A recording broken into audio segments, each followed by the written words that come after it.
humility is one of the most important qualities which you must have.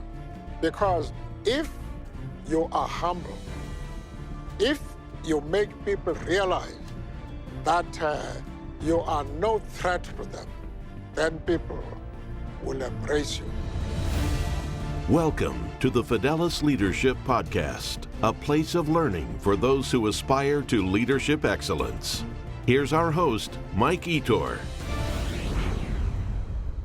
Jim Huling is co-author of the best-selling book titled The 4 Disciplines of Execution. Jim also serves as Franklin Covey's global managing consultant and is responsible for the 4 disciplines methodology and the quality of delivery worldwide. His career spans 37 years of corporate leadership, ranging from Fortune 500 organizations to privately held companies, including more than a decade as CEO of a company recognized 4 times as one of the 25 best companies to work for in America. In 2005, Jim received the Turknett Leadership Character Award, recognizing CEOs who demonstrated the highest standards of ethics and integrity. I've been following Jim. I actually read his book long ago. I was telling him before the podcast episode started that I actually bought his book when I was an executive in a publicly traded company. Read it, thought it was so good, I bought it for each one of my direct reports, and we had a little Bible study of it. So, Jim, with that, I can't tell you how pleased I am for you to be here. Welcome to the Fidelis Leadership Podcast. Oh, Mike, thank you so much. And, you and I we're new friends, but I've been following you a long time and just loving the way you write about leadership and the passion and the energy that you bring to everything that you post. So honestly, I've been looking forward to this podcast as a chance to get to know you a little better as well, my friend. Well, thank you for that. Well, listen, the intro, no way I could arrange an intro that would do justice to your whole bio. It's impressive. I know people are going to look it up. That said, what more do we need to know about Jim Huling, the person? Wow, what a great question. And I was sort of thinking you wanted to recap professionally, but you threw the person in there as well. So yeah, I'm in the hands of a great interviewer already, I can tell. So I'll give you the briefest possible version of this, and then if you're interested in going anywhere, let's do it. If I think about my professional life for a minute, there's really 3 big chapters to it. And by the time I tell you the 3rd chapter, every one of your listeners will say, he must be really old to have done all that. And they'd be right. They don't have video, they'll see it, a head full of gray hair. But really, my professional life breaks down into 3 wonderful chapters. One was a period of time in which I started as a programmer when computers were a brand new thing, and you didn't have one at your house. You were lucky if you had one at your company. It was back in those days. But I rose through the ranks to become CIO of 2 multi-billion-dollar global corporations. I had 2 tours of duty as a CIO, and then I capped that off by becoming a CEO of a technology company. I was there 11 years as CEO. So you take that's my first chapter, from junior programmer all the way to CEO of a technology company. And that was a wonderful time, Mike. I'll tell you, one of the beautiful things about the slow path up is you not only work a little harder, but you have more time to learn the big lessons before, the stakes are as high as they are when you're at the top. And I'm grateful for every one of those years. I'm grateful for that time that I had as a CEO. And then the second chapter you referred to wonderfully just now, which is I had an opportunity to then transition to becoming a teacher. In fact, my heart's calling really was to be able to take everything I had learned and turn it into, hopefully, an ability to teach and influence and impact people in leadership roles all over the world. And in my mind, and I freely acknowledge a lot of bias. There's no better leadership development company in the world than the Franklin Covey organization. And I had 14 wonderful years there as the global managing consultant for all the execution related consulting that went on all over the world. And that was a wonderful tour of duty as well. I got to write a couple of books, as you referenced very kindly. Thanks for buying all those copies way back then. That helps my grandkids go to college. But I literally love that. I had a chance to be in front of more than 70,000 leaders in 14 years. 21 countries, 500 speeches or workshops I conducted in that period of time, just trying to get these simple principles out into the world where they could help people. And I know that's a big part of what we're going to talk about today. But then the last chapter is the newest. Those two chapters are decades long. This one is 2.5 years long.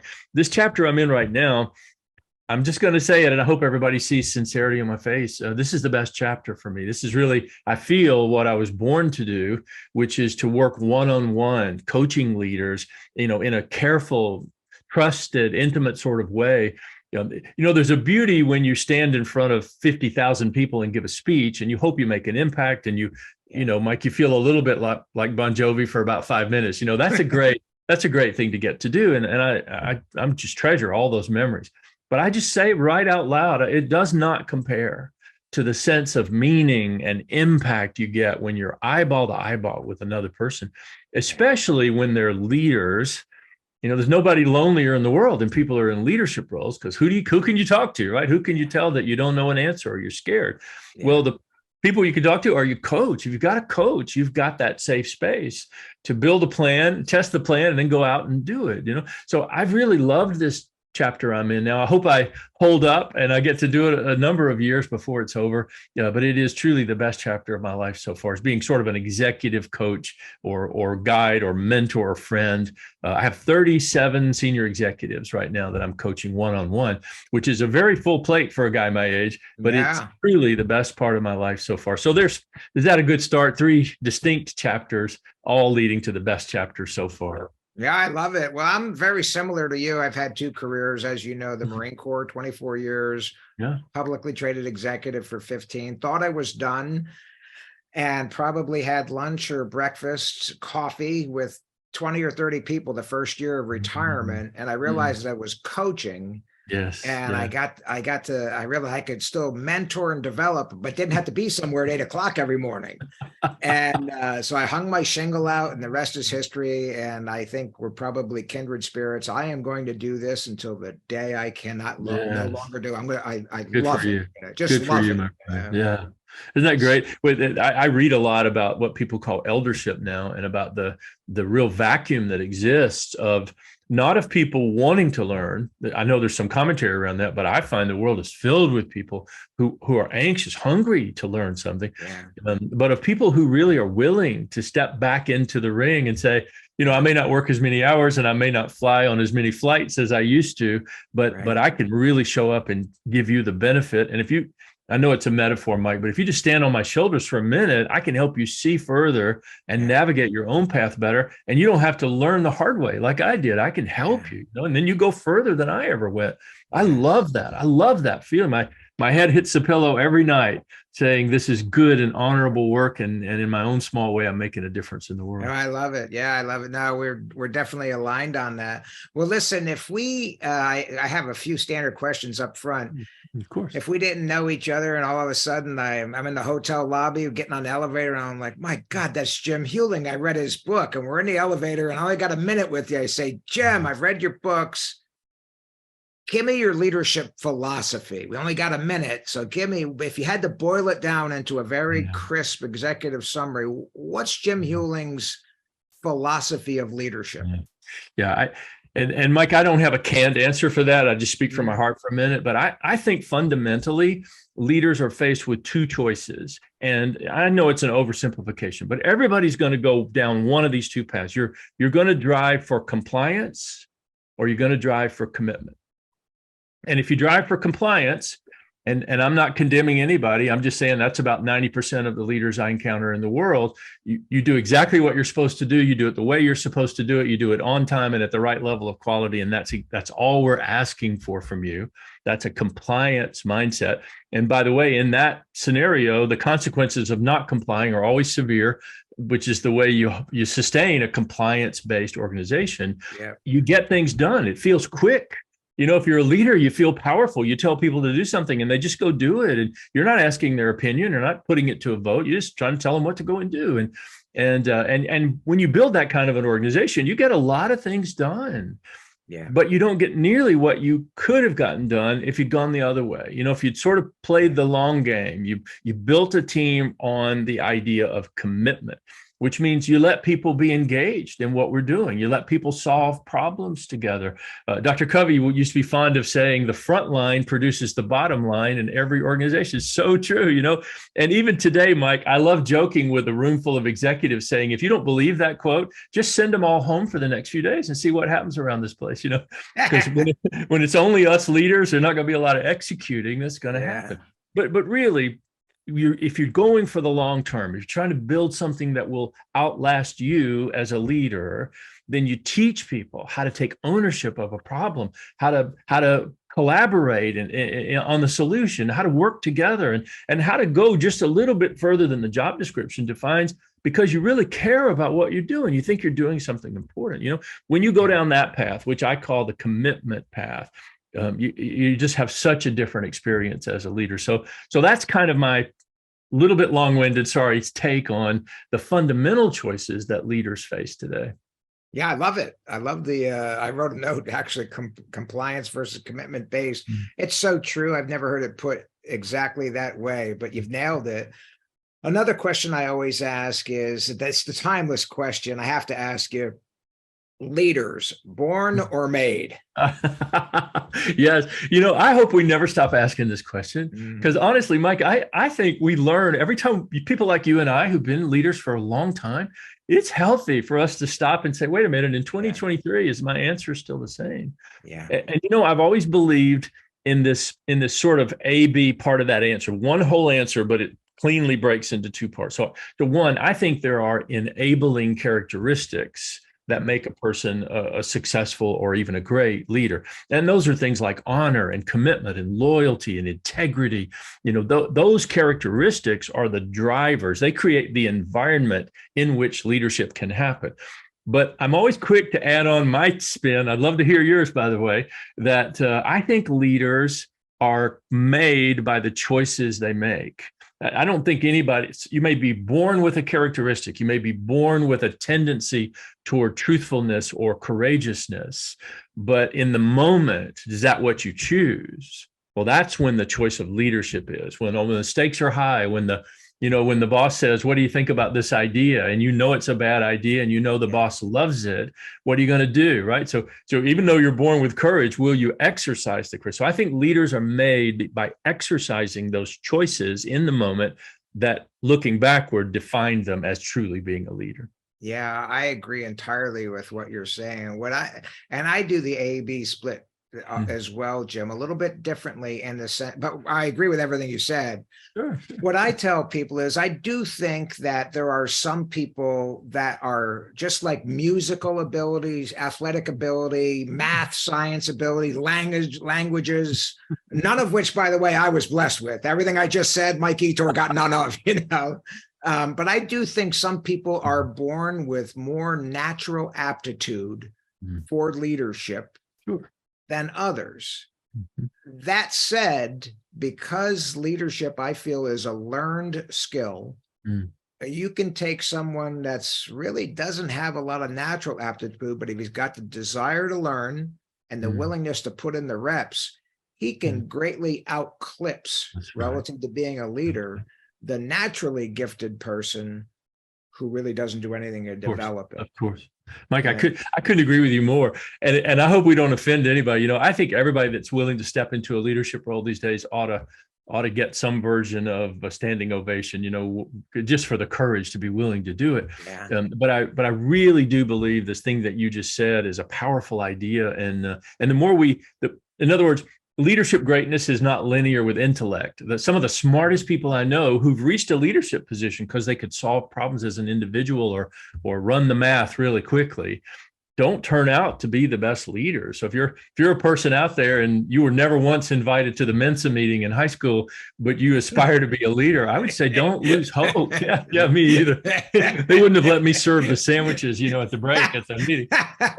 But don't lose hope, you know, because leadership greatness is, in my experience, and I've been at it a long time, is not linear with intellect. For example, you can get it. You can be a great leader through other attributes, and mostly by your ability to get other people to join in this common vision and achieve something together. Yeah, I love it. Well, listen, I want to get into some of your body of work. You have written or collaborated on several books. And I'd like to focus for now on the 4 disciplines of execution. I know that you've recently there was a revised and updated edition. So the title I'm looking at is 4 Disciplines of Execution, revised and updated, achieving your wildly important goals. So the obvious question is, Jim, why'd you write the book, and what audience is it aimed at? Yeah. This may sound a little bit platitudinal, but hand to heart, I swear it's the truth. My partners and I, Chris McChesney and Sean Covey, who are also on the cover of that book, we all 3 saw a common problem. Leaders would build a great strategy. And Mike, I can only imagine, whether it's military or business, how many meetings you've been in where the 147 PowerPoint slide deck came out and the 4 color coded strategy and the phase 1 through phase 73 and what we're about to do, But the common problem was that people were putting a huge amount of energy into their strategy and then thinking they were done. They were thinking that, oh, by the way, now all you guys have to do is execute. Like we've done the hard part for you kids. Now you guys just go and execute. And the reality was the opposite, so you'd have leader after leader or organization after organization put this huge amount of energy into the building of the world's most beautiful strategy. And then on day 1, really struggle to get anybody in the organization to execute on it, to even pay attention to it. What about phase 25, you guys? Come on, let's go. And the problem wasn't that people were rebellious. I'm not painting that picture. I'm not painting a picture of leaders who said, here's the strategy that's going to make it successful, and everybody in the organization just rolled their eyes and went back to their old job. I'm not saying that. But I am saying that they had no ability to translate that strategy into the fundamentals of actually executing it. So we saw that problem. All 3 of us saw that problem everywhere we worked in the world. And we decided we were going to do something about it, and the something about it was to say, let's boil this down to the simplest possible elements so that anybody, anywhere would have a playbook. They could go out to their team and actually take that strategy and make it become a reality. Yeah, I love that. I see that as well. Those PowerPoint meetings you described, God knows I've sat in a ton of them. And truth be known, I've authored a few of those myself, looking back, reading some old PowerPoints. I'm like, what in the hell was I thinking? Like, what was I? Oh my God. No, I should give a medal to people that actually stayed awake, So anyway, I, again, the book, I've read an online summary of it. And I know you've got 4 main concepts in the book. Focus on the wildly important, act on lead measures, keep a compelling scoreboard, and create a cadence of accountability. And I'd like you to, at your discretion, to talk about one or all of them. What's the audience need to know about these 4 concepts? Well, it may be that the thing most valuable, if I can do it briefly, is just to say, well, look, here's what the 4 things are. And then maybe you and I can feel our way into which one would be better to go deep on, or maybe all of them. We'll see. But here's the 4. They're really easy to understand. The only warning I like to give, Mike, before I'm going to just quickly tell you, 1, 2, 3, 4, is to say, prepare to be underwhelmed. Because it is a 350-page book translated into 16 languages, #1 worldwide bestseller for the last 11 years. And I'm just basically going to tell you 4 things. And when I'm finished, you're going to say, so you wrote a whole book about that? Really? But that, in essence, I think is why this book has been so successful all over the world, is it is simple. But I don't want anybody to make the mistake that it's easy.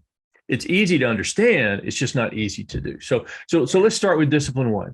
Discipline 1 is the discipline of focusing on the wildly important. So there are 2 words in there everybody ought to understand pretty easily. Focus, which means narrowing in on a few things rather than paying attention to a lot of things. I'll talk about that in just a second. And the other is this phrase, wildly important, or wildly important goal. Now that's a word we coined.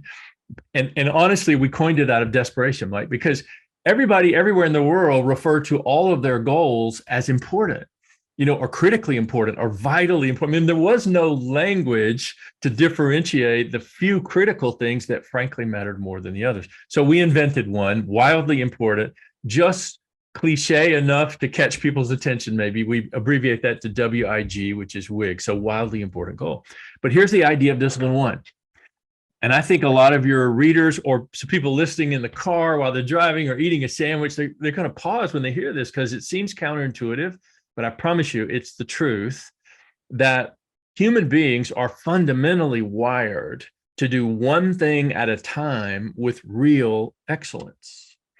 Now, that's a controversial statement, and I know there's a whole bunch of PhD multitaskers that are listening to us right now that are going to say, no, Jim, I can do 5 things. I can do them all at once. I'm really great at it. Yeah. And maybe you are. I don't know. But I will tell you this.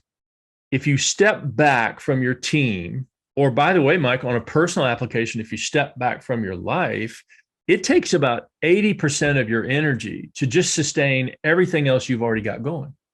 Like in your life, you're an author and a speaker and a podcast host, and you're a human being, and you got people in your life. You've got a whole bunch of balls that you're trying to juggle. Yeah. So you would, whether you like the percentage or not, I think you'd resonate that some large percentage of your life is already accounted for. Yes. So now what do you do if you want to do something extraordinary this year? What if you want to have a record level of customer satisfaction? What if you want to double your market share? What if you want to triple your profitability? Where's the capacity to do that? Well, it turns out you've only got about 20% untapped capacity, speaking broadly, in any team you ever lead. You have a lot of capacity now, and I don't want anybody to get me wrong, a lot of great teams doing a lot of great work, but available capacity for something new is usually pretty small. So our first piece of advice is you can do anything you want to do, you and your team, but you can probably only do it well, one high-level goal at a time. So we enforce the discipline, which Mike turns out to be so healthy. You say to an executive in a room when they've never met you before, hey, by the way, before we get started, what's the one goal that you have to win at this year or nothing else is really going to matter? And then you just feel this heavy silence, fall across the room. And my heart always goes out to these poor guys who had no idea that question was coming, And they always come back and say, well, I can tell you 9 goals. In our plan, we got 9 goals. And yeah, that's great. But which one of the 9 is the most important?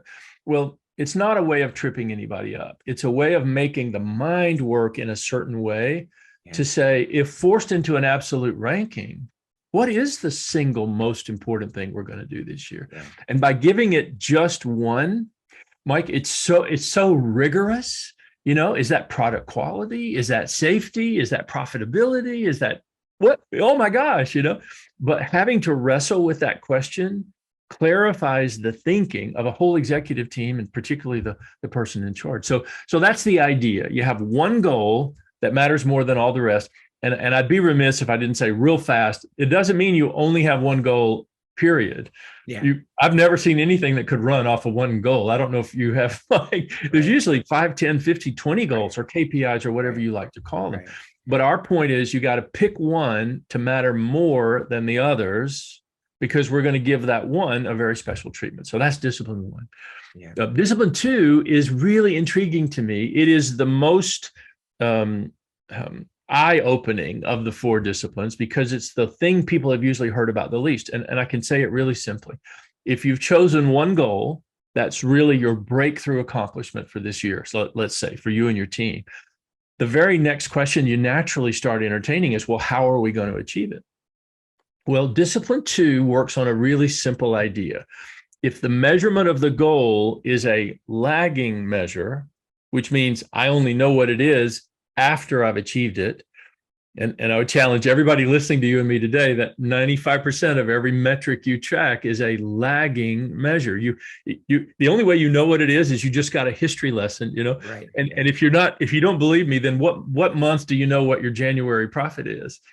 Well, it's absolutely February, and in some cases could be March, So in other words, what we call a lagging measure is usually the outcome we want can only be seen by looking backward.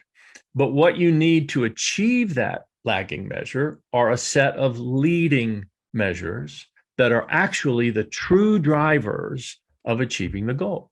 So think of it this way. You got one big goal we're going to ask you to say, what are the one or two, maybe three things that give you real leverage for achieving that goal?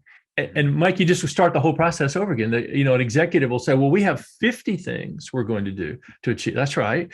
But of those 50, we need all 50, by the way. Which two or three, though, are the ones you want to put your bet on? Which are the ones that really matter? So here again, rigorous thinking. Can you tell already? It's not a casual process. Yeah, right. People, I guess often have a migraine. We're like, oh my gosh, I got to think about all this again. But that's the key to success. So what are the few actions that drive the greatest results? Let's double down on those rather than trying to place a bet on 100 different spots. So that's discipline 2. And if we said it really easily, discipline 1 is what are we going to achieve? And discipline 2 is how are we going to achieve it? What actions will give us the greatest leverage? Yeah. Discipline 3 is the one where Jim got the greatest learning. And I don't mind telling you, this was a good lesson in humility. I never enjoy these, Mike. You still get them. I don't know, but I'm still getting plenty of them in my life. But this was one for me. I had led whole companies. I felt like I knew a lot about this idea of how do you drive engagement? How do you get people to really care about the goal? And I did not understand this. So I'll just say it as humbly as I know. It never occurred to me that the most important driver of engagement was not the score. It's how you keep the score. Now, I slowed down because anybody driving their car, I don't want them to go off the road. This is a brain twister, right? All my life, even as a CEO, I thought, well, the score is what matters. And when the score is high, people are engaged and happy. And when it's not, maybe they're challenged, but it's not. What matters most is how you keep the score. In other words, do the people on the team see that score as their score? Or is that your score that it's their job to achieve? You see I know you see the difference. I can see it on your face. Isn't this an amazingly simple but profoundly deep insight? Yeah. So discipline 3 is the discipline of engagement, but it revolves around enabling a team to take ownership of a goal. The worst performance you're ever going to get is when your whole team is dedicated to getting you your number.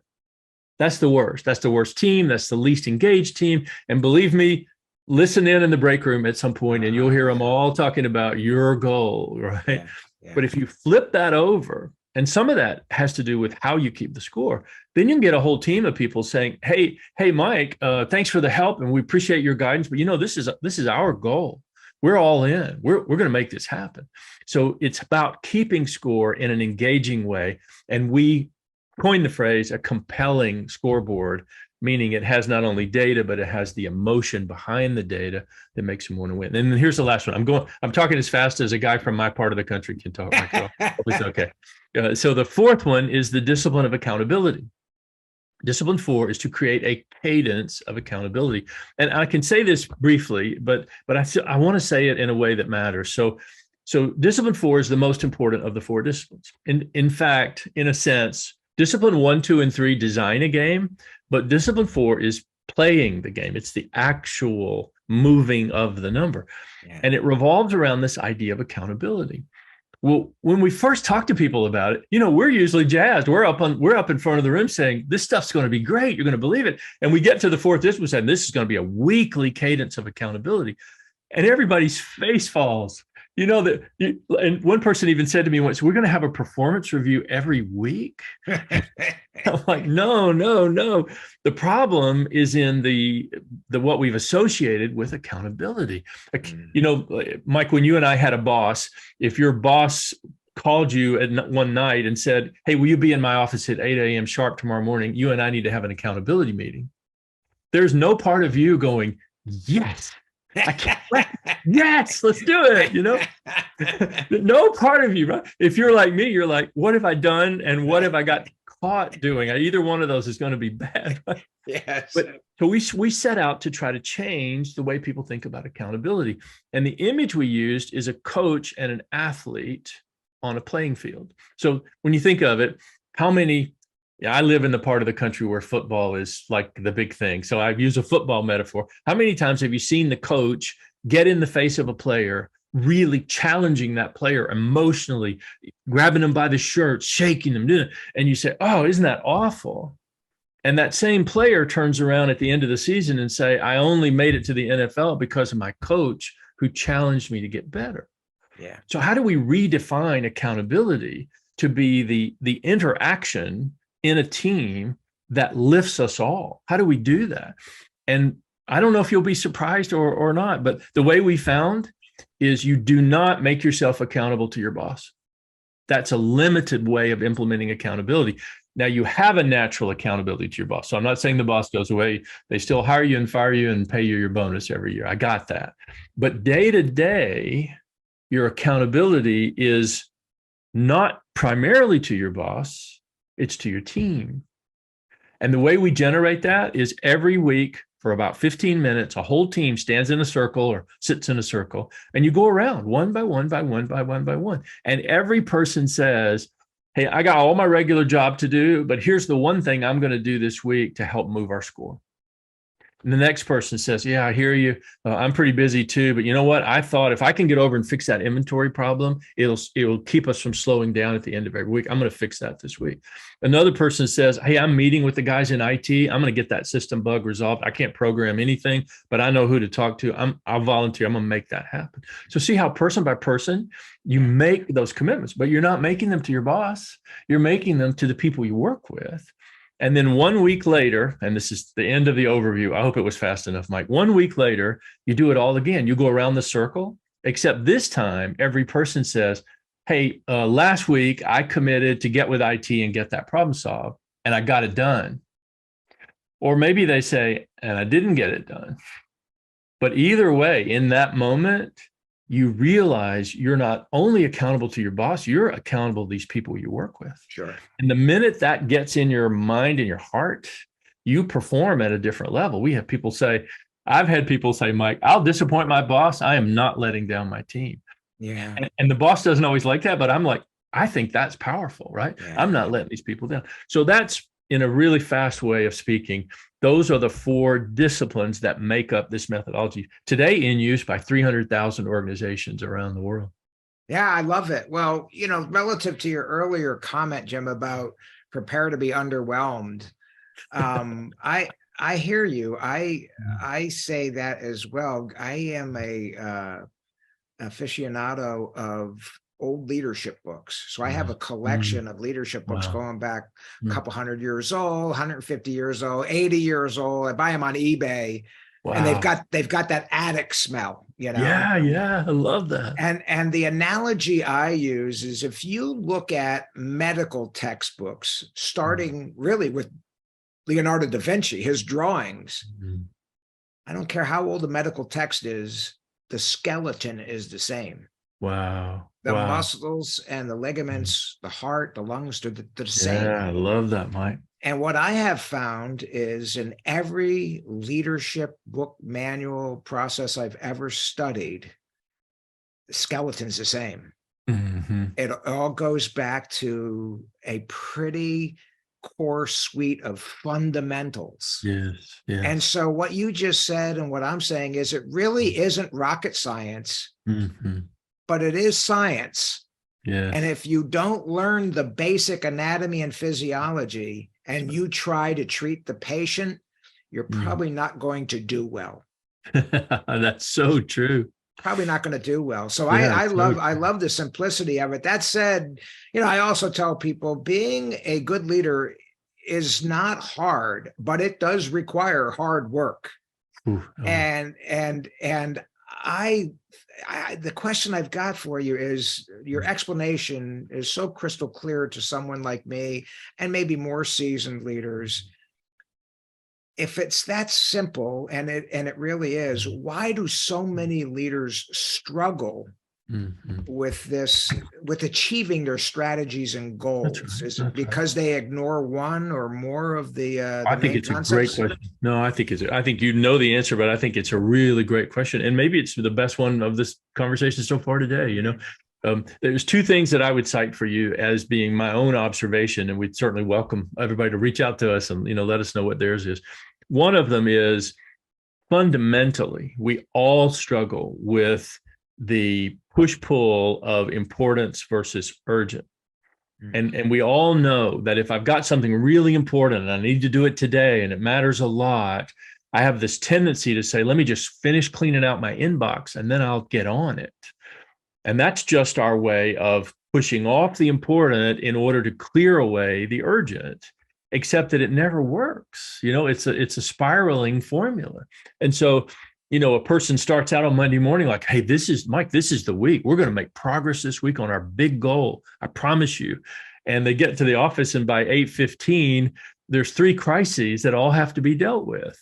So that tug of war between what's important versus what's urgent, and how easy it is in today's world, but always probably, to delay the important so we can attend to the urgent, thinking we'll come back to the important, except we never do. Tomorrow, there are more things that are urgent. Now, we have a word for this. We call it the whirlwind. We posit to everybody that you live, work, eat, sleep, and breathe in an absolute Cat 5 whirlwind. And that if you're not careful, it will just pull everything in your life into it, right? Yeah. So that all you will be is busy, but you'll probably never be effective.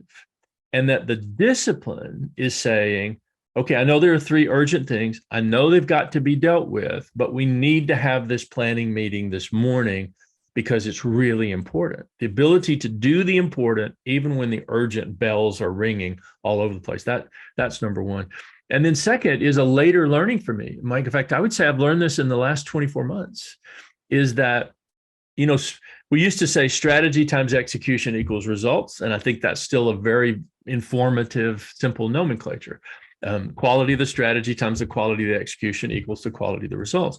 But in the last couple of years, I've gotten really focused on purpose as the driver behind the strategy so in other words, all the things that have happened in the last few years at least in the American workforce, but quite possibly globally, have reawakened us as leaders that it's not just about role clarity, and it's not just about saying, here's why what you do creates the best result. Those are good things, by the way, but they're just insufficient.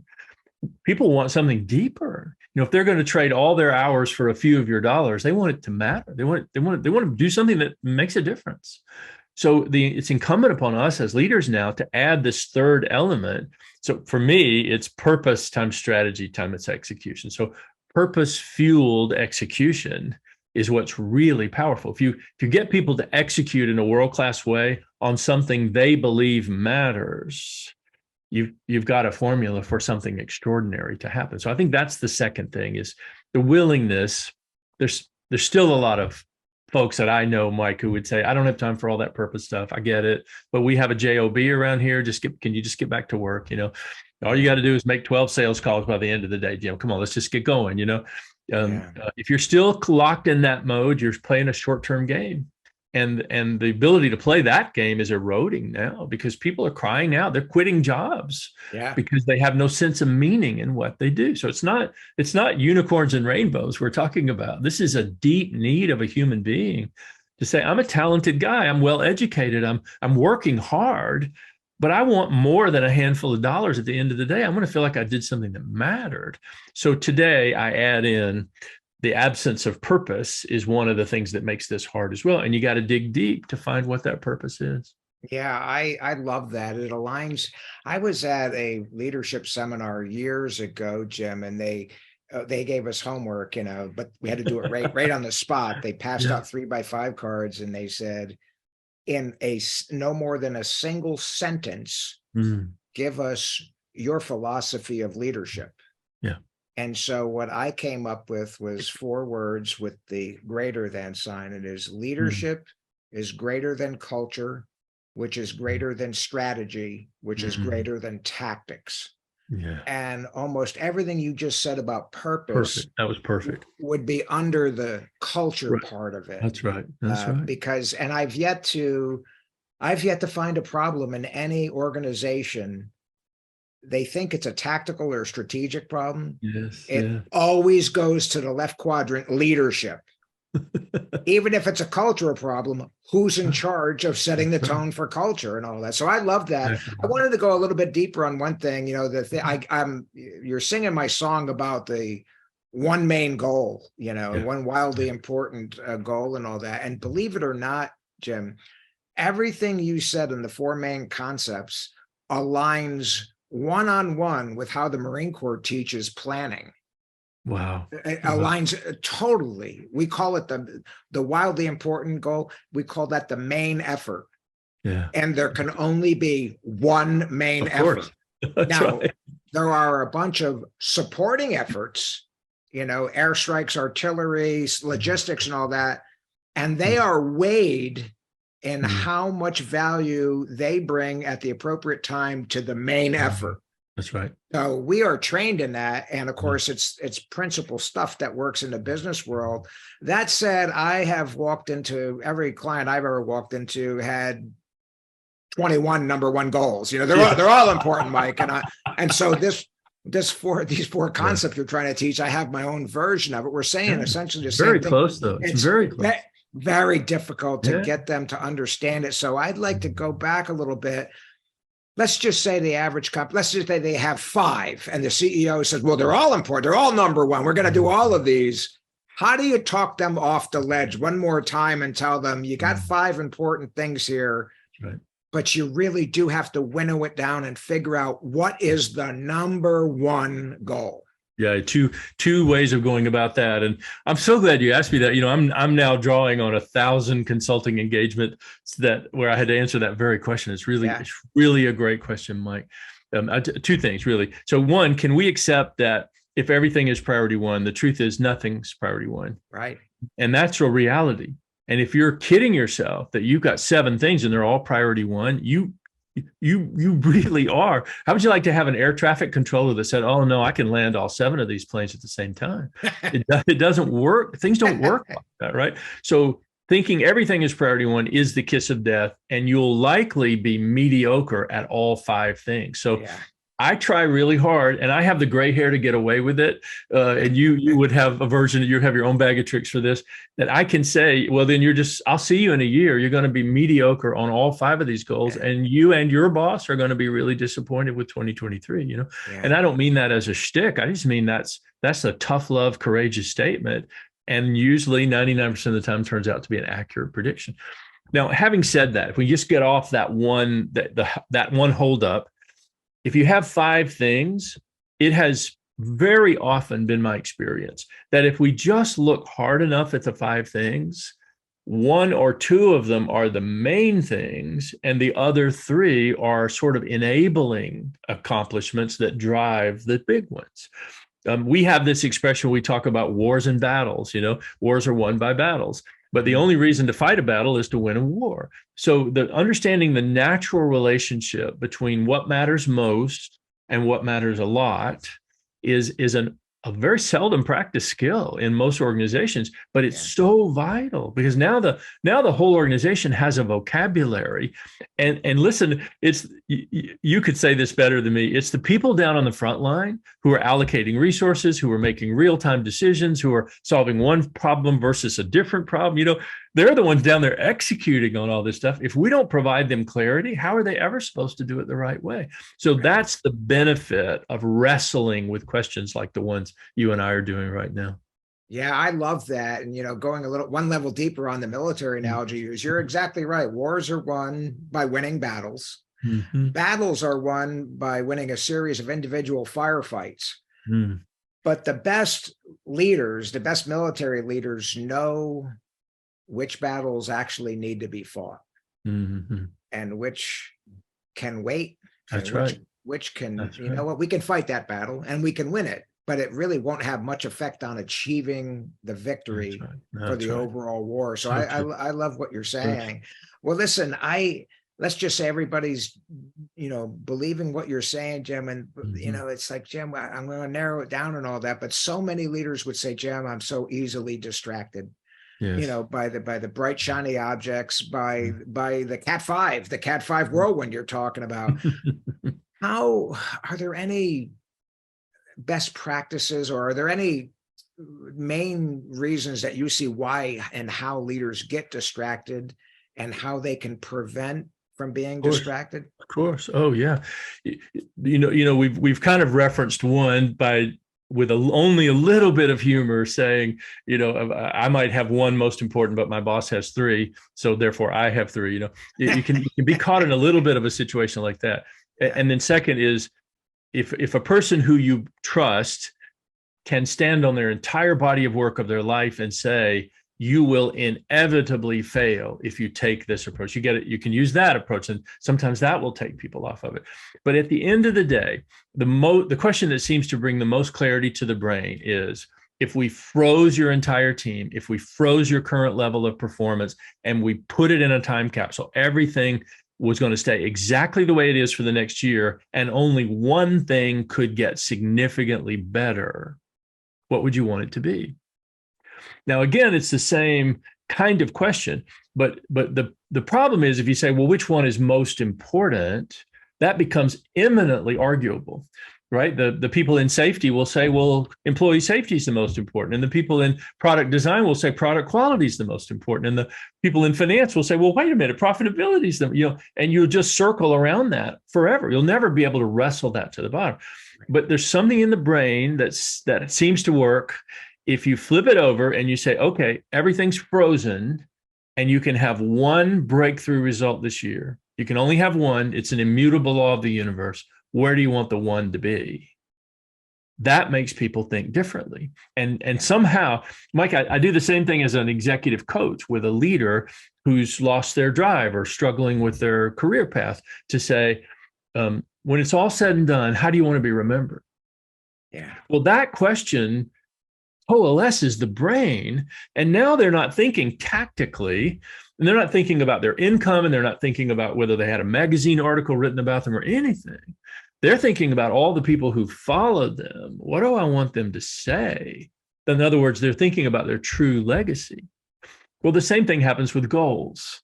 If this year is put in a time capsule, we're only going to remember the one thing you got done. What do you want that one thing to be? These are just ways of making the mind work with the kind of clarity. Yeah, I love it. I love it. Well, one of the bigger problems that people have, obviously, can be generously described as an execution problem. So I think people are out there listening and really mesmerized by what you're saying, but they know, I've got an execution problem. I want to do all this, but we have all these lofty goals, but we don't get from point A to B to C to D very well. That's right. What steps can someone take to really immediately do something to get back on track, get back on a good execution track? That's awesome. Three things you can do right away. One of them is, you can, if you've allowed 3 or 4 goals to become pseudo number one, you can immediately issue a mandate and say, I'm changing all of that. We're going to reduce the amount of energy going into these other 3 so that we can put a disproportionate amount of energy in our number one. That's great. Yeah. Secondly, you can help people find a smarter way of achieving a big result, because we tend to pull the handle of let's work harder, let's work. It's like a vending machine, that many leaders are so practiced at saying, everybody's got to give me a little bit more. Well, by the third time you pull that handle on the give me a little bit more, there's nothing in the vending machine to spit out at you. They've given you all they've got, right?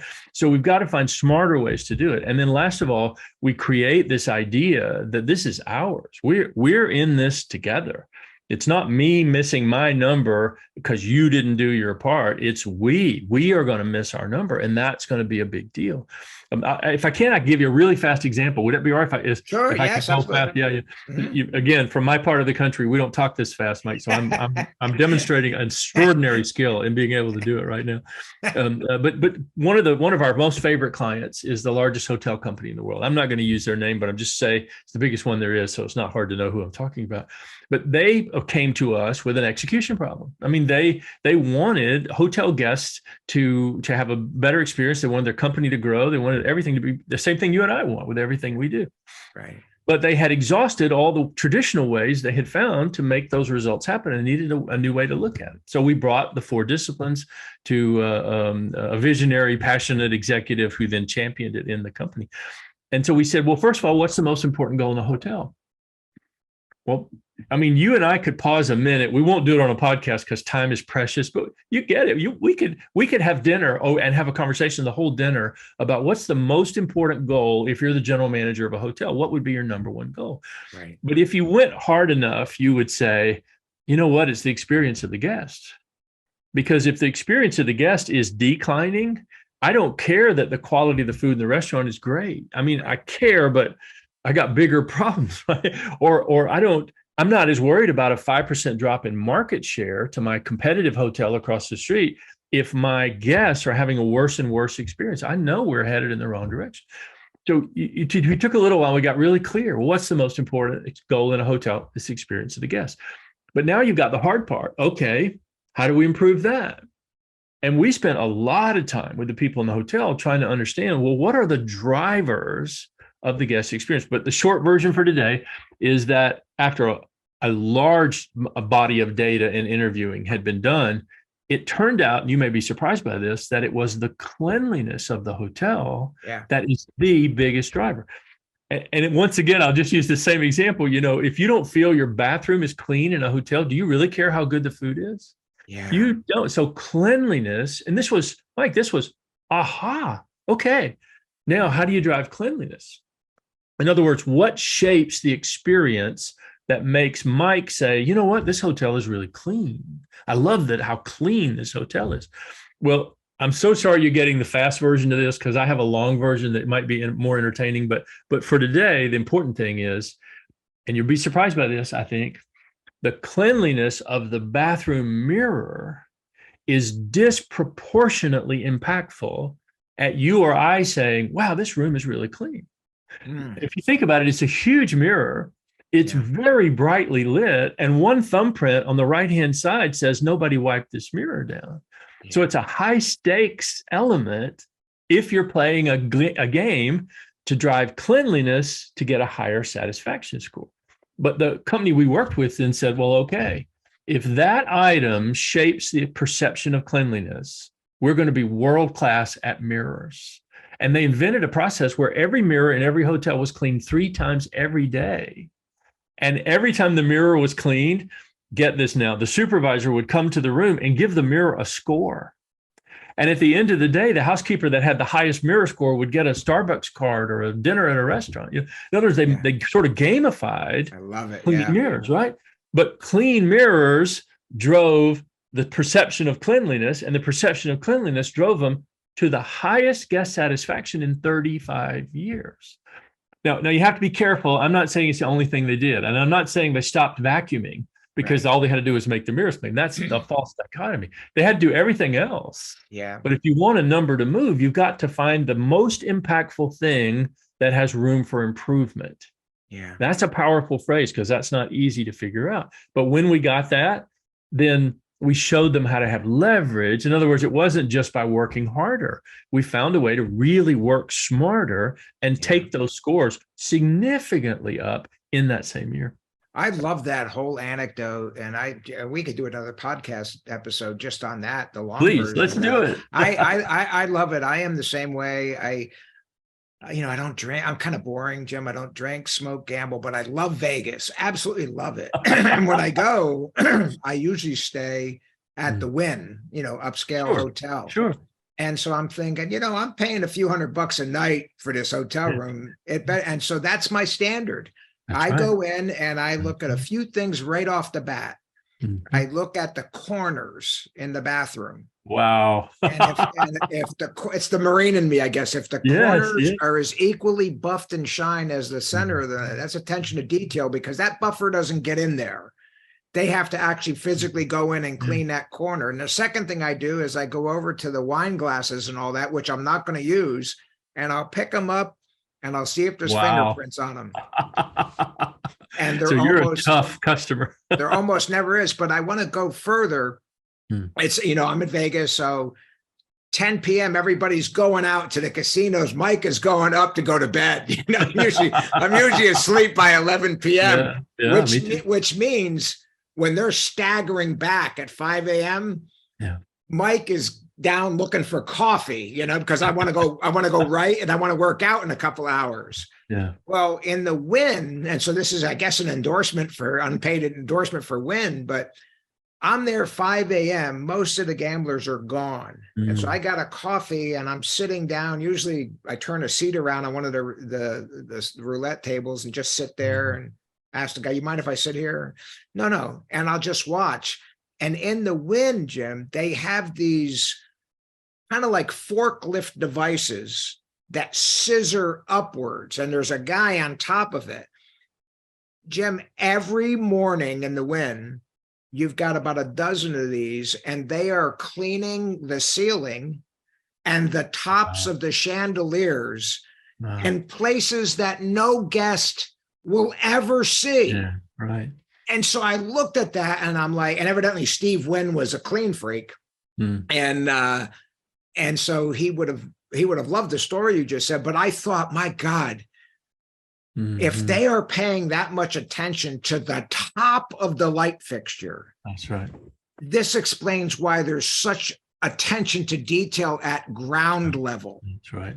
I mean, the place is, you get what you pay for. It is pristine, absolutely pristine. Yeah, So I love your story. And you can, I think if by extrapolation, you could say, well, okay, why don't we apply that level of energy and perfection to everything in a hotel?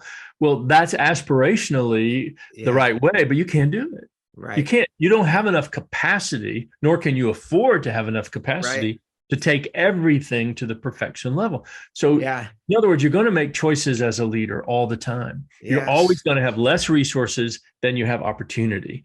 So you're always going to be choosing. And maybe one of the great takeaways of the 4 disciplines is it's a way of rigorously choosing the things that matter most so that you give them your best and finest effort. It's really a simplified formula for making that happen. Yeah. And I'm going to ask one last thing of you on your anecdote with the cleanliness and all of that.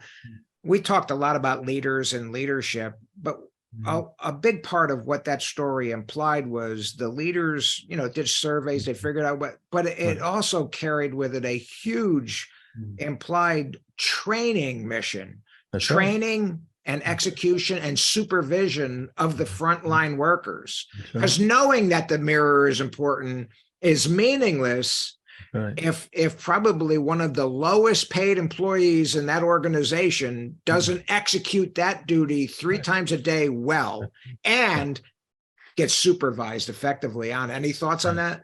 Oh, gosh, yeah. And I love that question, man, because if you think about the points in that story, it's not enough to just sort of philosophically say, we need to get great at this in order to help the whole hotel. Yeah. They had an actual score that could be tracked, and they turned it into a game. Yeah. So the whole subject of gamification has been a wonderful thing in the last 5-6 years that's integrating its way into business. And all that does is get people more engaged and more clear. But you also had to have a way of teaching people how to do it. I know you've been a housekeeper for 10 years, but we're going to take mirrors to a new level. We need to have a method for doing that. And then last of all, what I had not said in that story just in time was they also found better cleaning products like towels and solvent to make the mirrors even cleaner. So there was a resources piece of this as well. And then they made all of it into a game. And, you should have seen these people gathering at the end of the shift to see who's going to get the prize today for cleanest mirrors, and cheering for the person who got the cleanest mirror award and got their dinner at the restaurant, and all that. It's just fantastic to watch. But if you think you can just tell people to do it and say, just because I said, you're never going to get that level of execution. No, I agree. Well, listen, we're out of time, Jim. It's been a fascinating podcast. I can't let you out of here, though, without asking you the fantasy question I ask of everybody. If you were given the opportunity to spend one day with a leader from the past, wow, who would you choose and why? Wow. Well, I'm tempted. I got 2 names that came into my head, but I'm going to start with just the one. So if I had to pick, I have 2 names that are strong in my mind. If I was going to pick, though, I would pick an answer you may not get a lot, which would be King Solomon. I'm a student of this part of history, and I really value this story. And you don't have to think of it as being any sort of religious kind of thing. I just mean it's an incredible story. And without boring you with the whole story, this is a person who was given the gift of wisdom and who was able to do everything. So he had every resource, he had every indulgence, he had every freedom, he had all the power in most of human civilization during his time of reign. And he came to the end of that and fundamentally, Jim's words said, all of these things mean nothing if it doesn't come from my core of why I'm here, what I'm fulfilled by, what my purpose is, what I believe in. Now, I'm not trying to be biblical in any way. I'm just saying this is an amazing real person who lived, who had everything. Yeah. And yet said, it's not enough. It doesn't mean what I want. I'm still searching for meaning. And Mike, I just pull that right into Jim's maybe final chapter of his career at being an executive coach. I see that every day.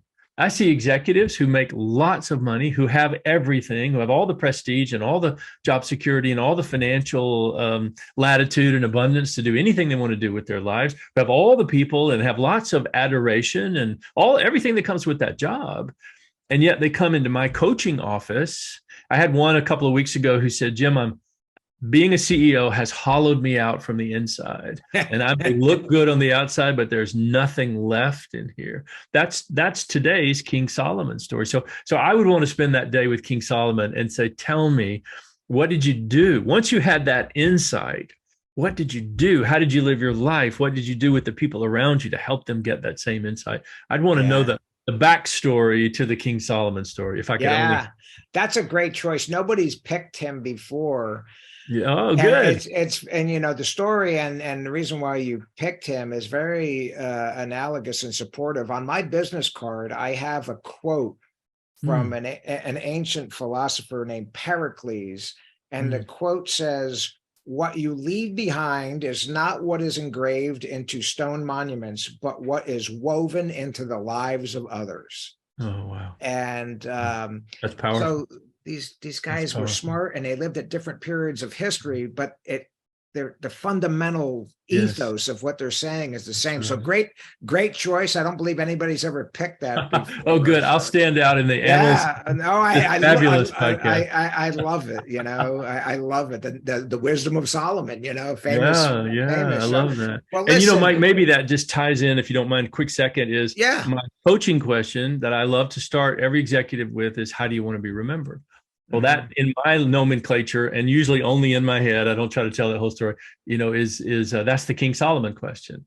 So what then? What really does matter? When you have all these other things, it's not enough. What does matter? How do you want to be remembered? I love that. Thanks for letting me be your guest today. No, I love that. And I'll throw one other thing on here. The very reason, there's two reasons why we're doing this podcast is to trap your knowledge in the near term. But what this podcast, the secondary mission of, is I write every morning. I write leadership stuff, social media. I write every morning to my grandchildren's grandchildren. I've only got 2 grandchildren. They're 10 and 8 right now. And so I am vain enough to think that someone's going to want to know what I thought about leadership 100 years, 200, 300 years from now. And so I am determined to help develop leaders, to your point, and Solomon and all, to help develop leaders during and after my life. So I thank you for being part of this podcast, because whatever the internet's going to look like 200 years from now, this is going to be trapped. And I know we'll both be so pleased in eternity if someone picked something you said and said it still applies today. That's right. That's right. And they Googled this Huling guy and like, my God, and they've got his book digitized. I can. I love where this is going. I love that. But even if they don't, you know, and I know this is true of you and me, if one thing we said today helped one person doing the courageous work of trying to lead other people, I agree. Then I'm totally happy with this time and all the experience that led up to it that enabled this. I'd call it a good day. Well, it's a great day, and I can't thank you enough for sharing all of your insights and wisdom. Great podcast. Listen, our listeners, I believe many are going to want to find a book. So tell us where we can find it, and then how can people reach out to you personally on a professional level? Oh, thank you, Mike. I'm honored. I'll be real quick with this. So it is the 4 Disciplines of Execution. And if you're shopping for it, please get the 2nd edition. That's the newer one that came out last year. There's 30% new content in that 2nd edition. And you can find it in bookstores everywhere. I think I can, and it's in 16 languages. So if you are in some other part of the world than the US, you can probably find it in the language you prefer. So I hope you do that and do that. And then anybody who wants to connect with me, first of all, I would welcome it. I'm on a mission now to inspire and enable as many people as I can possibly reach. And I am the same name on all social media channels. So it's just my name.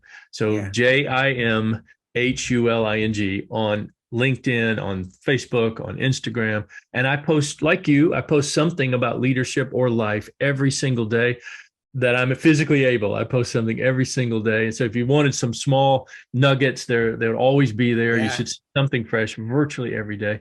And then if you want to check out anything else, you can always email me. And again, it's just the same. It's Jim@JimHuling. So JimHuling.com, Jim@JimHuling.com. Couldn't be easier.